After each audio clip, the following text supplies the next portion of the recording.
Welcome to another in our exciting series of videos about forces. This video is about Newton's second law. And if you've had a physics class before or watched physics videos or even read anything, you probably have seen the famous formula F equals ma. Well, I'm here to tell you that that is not true. This is not Newton's second law. It really isn't. You know, people say a force is mass times acceleration, so a force on a mass causes an acceleration. Well, let me disprove that for you right now. So I'm going to exert a force on this mass, and look, it's not accelerating. It's moving at approximately constant speed. There, I disproved that. A force did not cause acceleration. So what really is Newton's second law? Newton's second law is something close to this, but not quite this.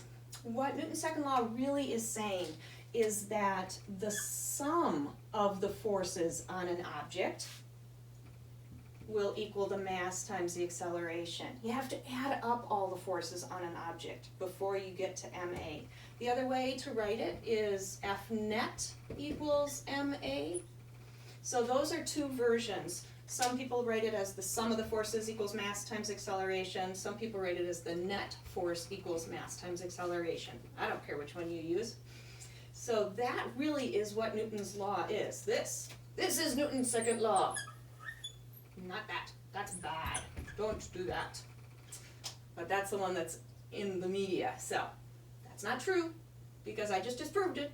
I had a constant force and I didn't accelerate. So we have to add up all the forces on an object in order to figure out if something's going to accelerate or not. So when I'm pushing an object and it's moving at a constant speed, so I'm pushing at a constant speed. Let's try this. There. It's moving at a constant speed. There's no acceleration. So if there's no acceleration, what does that mean about the forces on it? Well, if this side is 0, that means the sum of the forces have to be 0. That means the forces all have to add up to 0, which means they have to balance out. So what are the forces when I'm pushing that little thing across the box? What would the force diagram look like? All right, so this is my little, I don't even know what it is, microphone holder, I think. So I was pushing on it in this direction. So that's the force of Laura pushing on it. What other forces act on it? Well, you know, we can always take into account the force of the earth pulling down on us, our weight. The box is holding it up, keeping it from falling. All right, so these two clearly are going to be balanced because it wasn't accelerating. And then this right here, if these were the only forces, this thing would accelerate because there's nothing balancing this out. So there must be a backwards force. What force would that be? What do you guess? What do you think? I hope that you guessed friction, because that's right. So here, it's the sum of the forces that really matters. Don't say that a force causes an acceleration, because you have to say the net force is what might cause an acceleration. And because we live in a 3D world, we have to take into account forces in all three directions. So what Newton's third law really ends up looking like, it's the sum of the forces in the x direction, tells us about the acceleration in the x direction. We have to do the same thing in the y direction, because that'll tell us about the acceleration in the y direction, and then we have to do it in the z direction, our third. Now in our class, we are not going to do 3 dimensions, so in our class we're just going to focus on x and y.